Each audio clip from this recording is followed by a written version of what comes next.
Hi everyone. So now in this video I am going to discuss about the thin spherical shells. So నేను ఈ వీడియోలో thin spherical shells గురించి discuss చేయబోతున్నాను.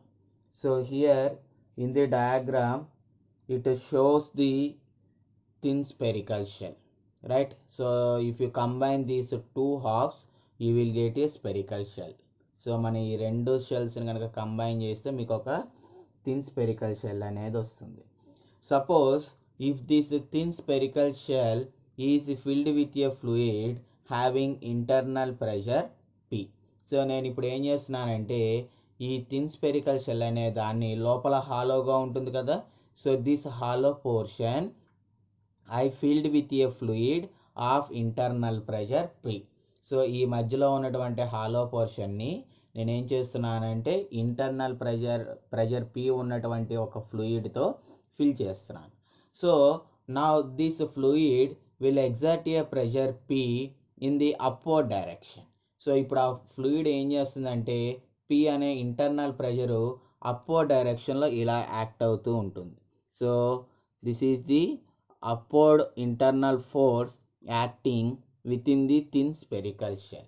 So then what happens means there is a tendency of failure of the thin spherical shell into two hemispheres like this.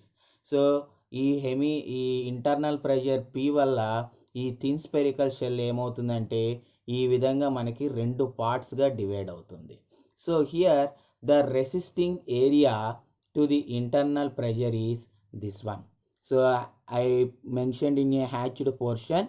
So this hatched portion will represents the resisting area to the internal pressure P. So ఈ internal pressure P act అవ్వడం వల్ల మనకి spherical shell అనేది రెండు హాఫ్స్గా divide అవుతుంది. So ఇది ఈ రెండు హాఫ్స్గా డివైడ్ కాకుండా ఉండడానికి ఈ రెసిస్టింగ్ ఏరియా అనేది రివర్స్ డైరెక్షన్లో కొంత ఫోర్స్ని ఎగ్జర్ట్ చేస్తుంది. సో ఇక్కడ ఉన్న రెసిస్టింగ్ ఏరియాని నేను హ్యాచింగ్ పోర్షన్ అంటే గీతలుగా చూపించాను. So this is the resisting area. So now the stress acting in this vertical direction is known as circumferential stress and it is equals to sigma 1. So ఈ విధంగా మనకి ఈ హ్యాచ్డ్ పోర్షన్ దగ్గర కొంత stress అనేది develop అవుతుంది. The stress is developed at the hatched portion because of the failure of the tendency of failure of the thin spherical shell due to internal pressure P. So ఈ విధంగా మనకి vertical డైరెక్షన్లో act అయ్యేటువంటి స్ట్రెస్ని ఏమంటామంటే circumferential stress అంటాం. So this is represented with the green colour ink the stress value sigma 1. Okay, ఇక్కడ green colour ఇంక్తో నేను రిప్రజెంట్ చేశాను చూడండి. సో ఇదంతా కూడా మనకి సర్కంఫరెన్షియల్ స్ట్రెస్ యొక్క direction. So here let us say small d is the internal diameter of the thin spherical shell and T is the thickness of the shell. Okay, so then what about the force which has a tendency to split this shell? So let us write force which has a tendency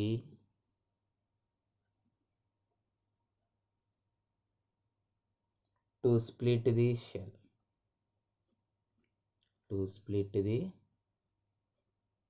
shell is equals to, so మనకి ఈ లోపల ఎంత force అనేది act అవుతూ ఉంటుంది.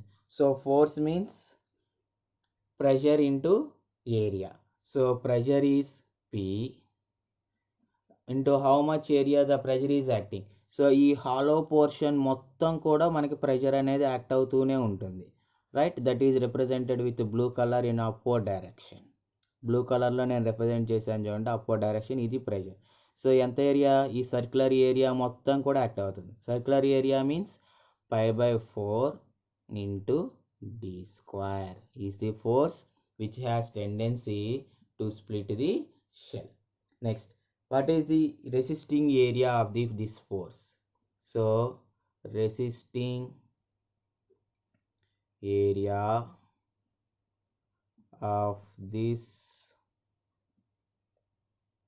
force is equals to, So I already told you the resisting area is the hatched portion. So what is the hatched portion area? So circumference pi d into thickness t. So resisting area is pi d into t, right? So therefore circumferential stress induced in the material. Therefore circumferential stress, so that circumferential stress is represented by sigma 1. Stress induced in the material is equals to force by resisting area, right? So sigma 1 is equals to force by resisting area. So what is the force value? So it is equals to P into pi by 4 d square. P into pi by 4 d square by resisting area is pi dt. So pi cancel and 1 d is also cancelled. So what is sigma 1? Equals to Pd by 4t is the value of sigma 1, right? So similarly, the internal pressure may act in horizontal direction also. So if you consider the pressure in vertical direction, you will get the circumferential stress. Pressure అనేది vertical డైరెక్షన్లో act అవుతుంది అనుకుంటే మీకు ఇక్కడ circumferential stress అనేది వచ్చింది. So similarly the internal pressure P may also act in horizontal direction. So because of that, the thin spherical shell may be divided into two halves like this. So ఈ horizontal డైరెక్షన్లో act అయినటువంటి P అనే force వల్ల మనకి thin spherical shell అనేది ఈ విధంగా two హాఫ్స్గా డివైడ్ అవుతుంది. So then the stress developed is sigma 2.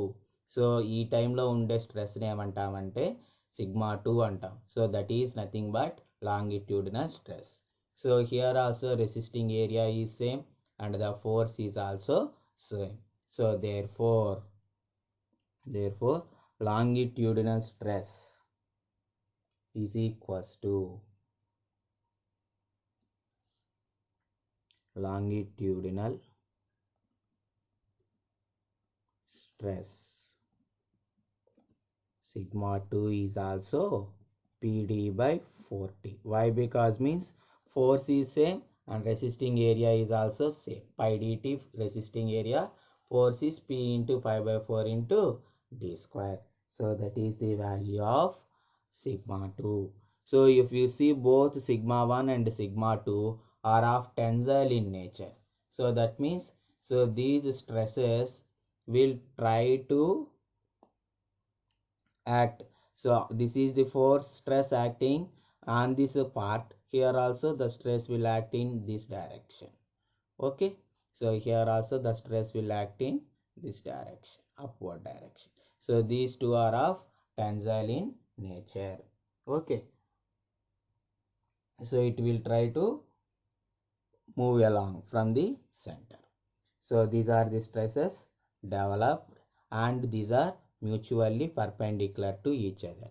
So sigma 1 is acting in upward in this direction, sigma 1, and sigma 2 is acting in this direction, that is sigma 2. So these are two are mutually perpendicular to each other, right? So this is the concept behind the thin spherical shells. So I hope you understand this concept explanation.